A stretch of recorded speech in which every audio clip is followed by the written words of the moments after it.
अस्सलाम वालेकुम। आज का हमारा टॉपिक जो है दैट इज़ मेटलर्जी और द एक्सट्रैक्शन ऑफ मेटल्स। तो जो मेटल्स होते हैं we obtain them from their ores, जैसा कि कल भी मैंने आपसे कहा। तो ओर जो होता है उस ओर में बहुत सारी इम्प्योरिटीज़ होती हैं, अर्दी इम्प्योरिटीज़, सैंडी इम्प्योरिटीज़ या कुछ और भी इम्प्योरिटीज़, बहुत सारी इम्प्योरिटीज़ होती हैं। तो मेटल को इन इम्प्योरिटीज़ से हमें मेटल को पहले ओर से बाहर निकालना होता है, एक्सट्रैक्ट करना होता है और इम्प्योरिटीज़ से भी निकालना पड़ता है, यानी कि इम्प्योरिटीज़ को अलग करना पड़ता है, मेटल खुद ही अलग निकल जाएगा। तो इसे हम एक्सट्रैक्शन ऑफ मेटल कहते हैं। इस extraction of metal from its ore जो है, इसमें हमें बहुत सारे स्टेप्स जो हैं वो लगते हैं। तो जो भी स्टेप्स इन्वॉल्व होते हैं इन द एक्सट्रैक्शन ऑफ मेटल निकालने में इसके ओर से और फिर उसकी रिफाइनिंग करने में, that's called metallurgy. So we can say steps involved in the extraction of the metals, steps involved in the extraction of the metals from its ore or from its ores, followed by its refining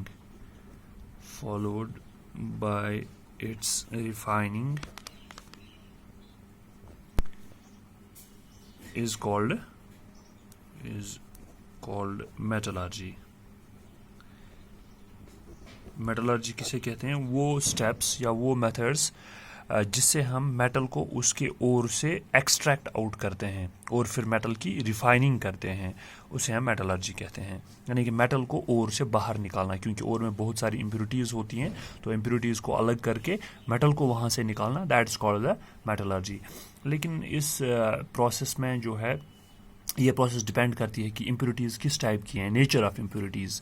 इसी तरह से nature of metal का nature क्या है, impurities का nature क्या है, या नेचर ऑफ ओर किस नेचर की है, तो इन चीज़ों पे डिपेंड करती है मेटलर्जी। अगर हम देखेंगे, there are three main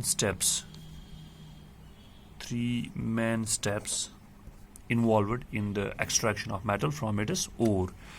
3 main step हैं जिनसे हम एक्सट्रैक्शन ऑफ मेटल्स करते हैं इनकी ओर से। Number first, that is the enrichment of the ore or concentration of the ore. Enrichment of ore, या जिसे हम concentration of ore भी कहते हैं, concentration of ore. इसी तरह से number second, extraction of metal from the concentrated ore. Extraction of metal from the concentrated ore. Number third, refining of the impure metal.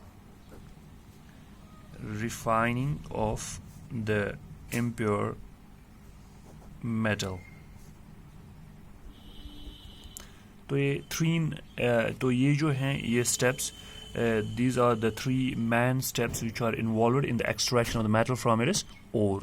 ore से metal को बाहर निकालने के लिए ये 3 steps हमें, main 3 steps हैं, इनको समझना पड़ेगा आपको। तो इनमें से पहला स्टेप जो है that is the enrichment of the ore. Ore को हम इनरिच करते हैं, इनरिच मीन्स के, या कंसंट्रेशन ऑफ ओर भी जिसे कहते हैं। इनरिच मीन्स के ओर से हम पहले इम्प्योरिटीज़ को आइडेंटिफाई करते हैं, उन्हें सेपरेट करते हैं। तो उससे क्या हो जाएगा, उससे अभी भी इम्प्योरिटीज़ मौजूद हैं, लेकिन main part of the impurities हमने अलग की, तो उससे मेटल की कंसंट्रेशन अब ज़्यादा हो जाएगी ओर में। ज़्यादा इन द सेंस कि अब वहाँ पे इम्प्योरिटीज़ बहुत कम रह गई हैं। इट मीन्स ओर जो है वो कंसंट्रेट हो गई। किस चीज़ से कंसंट्रेट हो गई? मेटल से, क्योंकि अब मेटल को ढूंढने के चांसेस उस ओर में, निकालने के चांसेस उस ओर में बढ़ गए, क्योंकि इम्प्योरिटीज़ का एक हिस्सा जो है वो अलग होकर रह गया। That's why it's called concentration of ore with the metal. तो उसके बाद जब मेटल की कंसंट्रेशन अब अच्छी खासी रह गई इस ओर में, क्योंकि इम्प्योरिटीज़ का हिस्सा जो है वो अलग हो गया, उसके बाद हम एक्सट्रैक्शन ऑफ मेटल कर सकते हैं, मेटल को एक्सट्रैक्ट आउट कर सकते हैं। नंबर थर्ड, जब मेटल को एक्सट्रैक्ट आउट किया उसके बाद उसको रिफाइनिंग करते हैं। अभी भी उसके साथ इम्प्योरिटीज़ होती हैं, छोटी छोटी इम्प्योरिटीज़ होती हैं, तो उसको रिफाइन करते हैं। तो ये 3 मेन स्टेप्स हैं। इसमें से जो सबसे पहला स्टेप है that is the concentration of the ore. Concentration of the ore. तो ये पहला वाला स्टेप है, कंसंट्रेशन ऑफ द ओर. और जब हम माइनिंग से हम ओर्स को बाहर निकालते हैं, जब हम माइनिंग करते हैं, इसमें बहुत सारी इम्प्योरिटीज़ होती हैं जिन्हें हम गैंग कहते हैं. जो इम्प्योरिटीज़ होती हैं, the impurities present in the ore, that is called the gangue, GANGUE, that's called the gangue. It contains earthy, sandy and other types of the impurities, and all these impurities are called the gangue. तो सबसे पहली बात जो है, हमें इन unwanted impurities को या impurities को हमें ओर से रिमूव करना पड़ेगा. तो इम्प्योरिटीज़ जो हैं, we need to remove them from the ore. From the ore. जब हम ओर से इम्प्योरिटीज़ को रिमूव करेंगे तो कंसंट्रेशन ऑफ मेटल जो है इन द ओर इंक्रीजेस. इससे क्या हो जाएगा? Concentration of metal in the ore increases. उसकी कंसंट्रेशन अब ज़्यादा होगी वहाँ पे, क्योंकि इम्प्योरिटीज़ का एक हिस्सा बाहर निकाल दिया, तो मेटल की कंसंट्रेशन नेचुरली वो बढ़ जाएगी. तो जो मेटल है या ओर जो है, ओर अब इनरिच हो जाएगी इन द मेटल. वो किस चीज़ में अब, ओर में अब कौन सी चीज़ ज़्यादा रह गई? वो मेटल रह गया, क्योंकि इम्प्योरिटीज़ हमने बाहर निकाल दी. तो अब मेटल वहाँ पे ज़्यादा रह गया, तो इट मीन्स कि ओर जो है that has got enriched. Ore is enriched in the metal. That's why it is called the enrichment of the ore also, और द कंसंट्रेशन ऑफ ओर. अब हम क्या करते हैं, इस ओर को मैकेनिकल क्रशर से पहले पल्वराइज किया जाता है, यानी कि पाउडर में इसको कन्वर्ट किया जाता है. जो मैकेनिकल क्रशर्स हैं, मैकेनिकल क्रशर्स, मशीन्स एक्स्ट्रा, वो हम यूज़ करते हैं सो दैट ये ओर जो है इसको हम पाउडर बना देंगे. इसको पाउडर फॉर्म में हम कन्वर्ट करते हैं in the special types of mills. उसके बाद ये जो कंसंट्रेशन ऑफ ओर जो है, वो मैंने पहले ही कहा, it depends upon the nature of the impurities also. ये नेचर ऑफ द इम्प्योरिटीज़ पे डिपेंड करती है. तो इसमें हम कंसंट्रेशन में बहुत सारे मेथड्स यूज़ करते हैं. लाइक वी यूज़ कंसंट्रेशन, ओर को कंसंट्रेट करने के लिए या एनरिच करने के लिए मेटल में हम यूज़ करते हैं different methods. Like we use gravity separation method, or it is also called as the hydraulic washing. Hydraulic washing. It's called the hydraulic washing also, gravity separation or hydraulic washing. तो इसमें हम इसी तरह से दूसरा method जो है, that is called the froth flotation froth flotation process. और तीसरा भी है, that is called the electromagnetic separation. And then the fourth one is the chemical separation. So these are few methods by which you can concentrate the ore, by which you can enrich the ore with metal by getting rid of the impurities. तो सबसे पहली बात जो gravity separation है, gravity separation में ये वाला method जो है, it is used mostly in the for the concentration of oxide ores. जो ऑक्साइड ओर होते हैं, for the concentration of oxide ores of heavy metals such as that of lead, tin, iron. Lead है, tin है, या iron है extra. So it's used in the concentration of oxide ores. इस method में क्या होता है, it's based upon the difference in the densities of ore and gangue. तो ओर जो है, और इसमें ओर में जो मेटल है और इसमें जो गैंग है, गैंग मीन्स इम्प्योरिटीज़ हैं, उनकी डेंसिटीज़ के डिफरेंस पर, उनकी डेंसिटी जो है वो डिफरेंट होगी. डेंसिटीज़ जो है दैट विल बी डिफरेंट. जब उनकी मेटल की डेंसिटी और इम्प्योरिटीज़ की डेंसिटीज़ वो डिफरेंट होती हैं, जब वो डिफरेंट होती हैं तो क्या होता है, हम इस गैंग पार्टिकल्स जो होते हैं वो लाइटर होते हैं. जनरली वो लाइटर होते हैं. तो क्या होता है कि वो they are washed away with the stream of water. वो with the stream of water जो है वो वॉश अवे हो जाते हैं और they leave behind the ore particles. जो ओर पार्टिकल्स हैं वो पीछे रह जाते हैं. तो a stream of water is thrown in the in A proper setup, एक सेटअप बनाया जाता है जिसमें एक स्ट्रीम ऑफ वाटर हम थ्रो करते हैं इस ओर के ऊपर। तो इसमें जो depending upon the densities of the impurities and the metal, तो इम्प्योरिटीज़ जो हैं, जो गैंग पार्टिकल्स हैं, वो लाइटर होते हैं, तो वो वॉश अवे हो जाते हैं with the stream of water, और ओर पार्टिकल्स जो है they are left behind. So gangue जो है they are washed away, and वो जो मेटल पार्टिकल्स हैं, और पार्टिकल्स जो रह जाते हैं उसके बाद, और पार्टिकल्स इम्प्योरिटीज़ के बाद दे आर लेफ्ट बिहाइंड। तो ये ग्रेविटी सेपरेशन है या hydraulic separation. Hydraulic means separation with water, with the stream of the water. इसी तरह से मैंने कहा था अबाउट द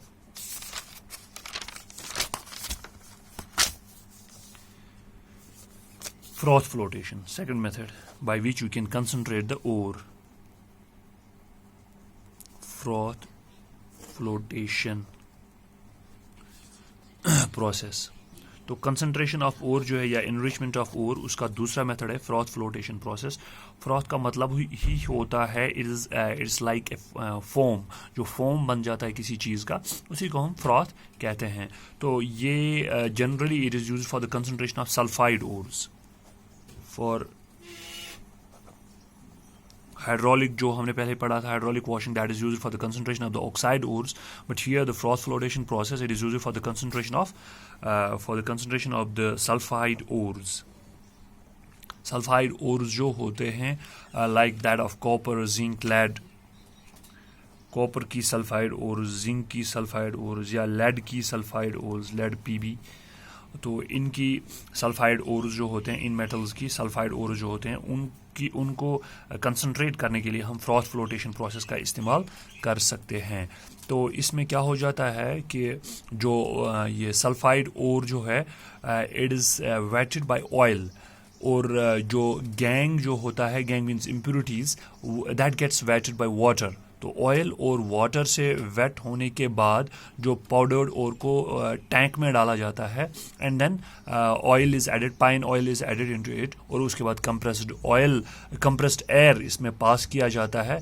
उससे कंप्रेस्ड एयर से क्या हो जाता है कि ऑयल जो हमने ऐड किया था उससे फ्रॉथ बन जाता है, और फ्रॉथ जो है फ्रॉथ वो लाइटर होती है, फ्रॉथ जो है वो लाइटर होती है, that rises to the top of the tank, वो टैंक के टॉप पे राइज हो जाता है along with the particles of the sulfide ore sticking on it।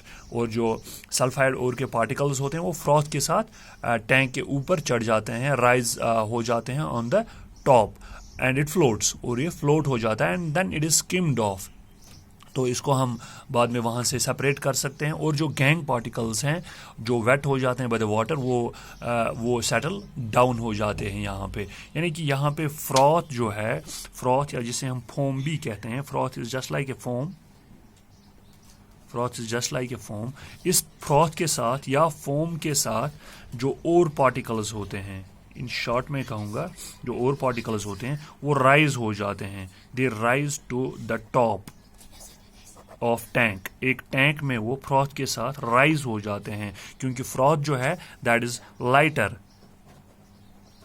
Froth lighter होता है, ये अपने साथ और पार्टिकल्स को मिला के ये राइज हो जाता है to the top of tank. Tank के एक टैंक होता है जिसमें ये प्रोसेस की जाती है, उसके टॉप पे चढ़ जाता है। और जो गैंग पार्टिकल होता है, क्योंकि इसमें ऑयल ऐड होता है, और ऑयल क्या बनाता है, वो फ्रॉथ बनाता है because of the compressed air. जब हम इसमें कंप्रेस्ड एयर पास करते हैं, जब कंप्रेस्ड एयर पास करते हैं इस टैंक में, तो इसमें ऑयल जो है, ऑयल की वजह से फ्रॉथ बन जाता है, और उस फ्रॉथ के साथ और पार्टिकल्स भी चढ़ जाते हैं ऊपर, क्योंकि फ्रॉथ जो है वो लाइटर होता है। लेकिन जो गैंग पार्टिकल्स होते हैं, इम्प्योरिटीज़ के पार्टिकल्स होते हैं, they are wetted with water, they settle down, they settle down. इस तरीके से ये सेपरेट हो जाता है, इम्प्योरिटीज सेपरेट हो जाती हैं from the ore particles, and these ore particles इसे कहते ही हैं फ्रॉथ फ्लोटेशन, क्योंकि फ्रॉथ जो है वो लाइटर होता है, वो अपने साथ ओर पार्टिकल्स को लेके राइज हो जाती है on the two the top of the tank, और फ्लोट हो जाती है। इस तरीके से हम इसको सेपरेट कर सकते हैं। इसी तरह से कंसंट्रेशन मेथड का एक और प्रोसेस भी है, that's called the electromagnetic separation। जिसे हम इलेक्ट्रोमैग्नेटिक सेपरेशन भी कहते हैं। और इलेक्ट्रोमैग्नेटिक सेपरेशन में क्या होता है, this is used for the concentration of the ore, जहाँ पे ओर मैग्नेटिक हो, where the ore is magnetic in nature and impurities are non-magnetic। ये उस ओर को सेपरेट करने के लिए लग जाता है या कंसंट्रेट करने के लिए हमें काम आता है, जो ore in which the ore is magnetic, जिसमें ओर पार्टिकल्स जो हैं वो मैग्नेटिक होंगे, और इम्प्यूरिटीज यानी कि गैंग पार्टिकल्स जो हैं, इम्प्यूरिटीज वो नॉन मैग्नेटिक होंगे। यानी कि कोई ऐसी ओर जिसमें ओर पार्टिकल्स मैग्नेटिक होती हैं और इम्प्यूरिटीज क्या होंगी, नॉन मैग्नेटिक। तो इम्प्यूरिटीज अगर नॉन मैग्नेटिक हैं और पार्टिकल्स मैग्नेटिक हैं, तो इसको कंसंट्रेट करने के लिए इलेक्ट्रोमैग्नेटिक सेपरेशन मेथड जो है वो हमें यूज़ हो जाता है। क्योंकि इसमें क्या हो जाता है कि और जब पाउडर फॉर्म में बनाई जाती है तो फिर इसको एक बेल्ट के ऊपर रखा जाता है, और वो बेल्ट जो है वो रोलर्स पे मूव करता है, और वो बेल्ट अपने साथ और पार्टिकल्स को साथ लेके जाता है। तो जब वो साथ लेके जाता है, उसके साइड में फिक्स होते हैं मैग्नेट्स फिक्स होते हैं। तो मैग्नेटिक पार्टिकल्स जो हैं वो अलग सेपरेट हो जाते हैं और नॉन मैग्नेटिक पार्टिकल्स अलग सेपरेट हो जाते हैं। तो इस तरीके से हम, यानी कि जो रोलर्स होते हैं, रोलर्स के ऊपर बेल्ट होता है, उस बेल्ट पे पाउडर्ड ओर को रखा जाता है। पाउडर्ड ओर, जब ये बेल्ट चलता है तो पाउडर्ड ओर को साथ लेके जाता है, और इसके आगे रोलर के सामने, रोलर में ही फिक्स होता है मैग्नेट फिक्स होता है। और ये मैग्नेट क्या करता है, जो मैग्नेटिक सब्सटेंसेस होते हैं उनको अट्रैक्ट करता है। It attracts the magnetic ore particles, और जो नॉन मैग्नेटिक इम्प्यूरिटीज होते हैं वो गिर जाते हैं सेपरेटली। नॉन मैग्नेटिक इम्प्यूरिटीज जो हैं वो सेपरेटली गिर जाएंगे, दे फॉल सेपरेटली गिर जाएंगे, and they will make a separate heap, वो अलग से एक हीप बनाएंगे। और जो मैग्नेटिक सब्सटेंसेस होंगे, क्योंकि वो अट्रैक्ट होते हैं रोलर की वजह से, तो वो अलग से गिर जाएंगे magnetic substance. Non magnetic substance तो मैग्नेट उनको अट्रैक्ट नहीं करेगा, तो वो अलग से गिर जाएंगे। जब बेल्ट चलता रहता है तो वहाँ से ये इनकी सेपरेशन हो जाएगी मैग्नेटिक और नॉन मैग्नेटिक सब्सटेंसेस की। इसी तरीके से एक और मेथड है जिसे हम केमिकल मेथड कहते हैं, chemical separation.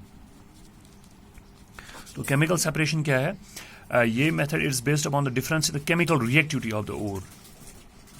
It depends upon the chemical reactivity of the ore and the gang towards a particular reagent, and the gang towards a particular reagent.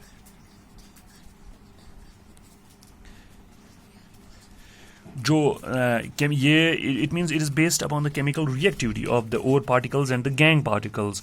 Gang जो impurities होती हैं वो किसी reagent के साथ अलग से react करती हैं जिसके साथ और पार्टिकल नहीं करेगा। इसी तरह से और पार्टिकल्स किसी केमिकल रिएजेंट के साथ ऐसे रिएक्ट कर सकते हैं जिसके साथ गैंग नहीं करेगा। तो इस तरीके से हम on the basis of chemical reactivity इनको सेपरेट कर सकते हैं, और को हम गैंग से सेपरेट कर सकते हैं। फॉर एग्जांपल हमारे पास बॉक्साइट है। बॉक्साइट किसका ओर है? Bauxite is the ore of aluminium, जिसे हम एल्यूमिनियम को निकालते हैं। दैट इज बॉक्साइट जो है ये Al2O3, और इसमें there are 2 molecules of the water also। ये एल्यूमिनियम की ओर है। इट कंटेन्स इम्प्यूरिटीज, इसमें इम्प्यूरिटीज होती हैं। किस चीज़ की? इसमें इम्प्यूरिटीज होती हैं आयरन की। लाइक इसमें Fe2O3 होता है, ये इम्प्यूरिटीज होती हैं इसमें। और इसमें सैंड भी होता है एट्स्ट्रा, जिसे हम सिलिका कहते हैं, SiO2 सिलिका। तो ये इम्प्यूरिटीज होती हैं इसमें। लेकिन एल्यूमिनियम जो है वो इससे निकाला जाता है। फिर एक केमिकल मेथड हम यूज़ करते हैं जिसे हम बेयर्स मेथड कहते हैं। Bayer's method. तो बेयर्स मेथड से हम एल्यूमिनियम को बाहर निकालते हैं from the aluminium ore on the basis of chemical reactivity towards a particular reagent. Like हम यूज़ करते हैं इसमें इसको NaOH को हम यूज़ करते हैं विच इज़ अ बेस। तो NaOH Al2 के साथ अलग से रिएक्ट करता है, लेकिन सिलिका के साथ अलग से रिएक्ट करता है। इस तरीके से हम इम्प्यूरिटीज़ को सेपरेट कर सकते हैं from the ore particles. And that's about the first step of the metallurgy. Then there is the second step, जो हमने second step पढ़ा था, that is the extraction. ये तो हो गया concentration of the ore, ठीक है, ये concentration of ore हो गया. Second step is extraction of the metal from the concentrated ore. metal को हम कैसे extract करते हैं from, ये हमने ore को concentrate कर लिया, अब देखते हैं metal को कैसे extract करेंगे, and that will be discussed in my next video.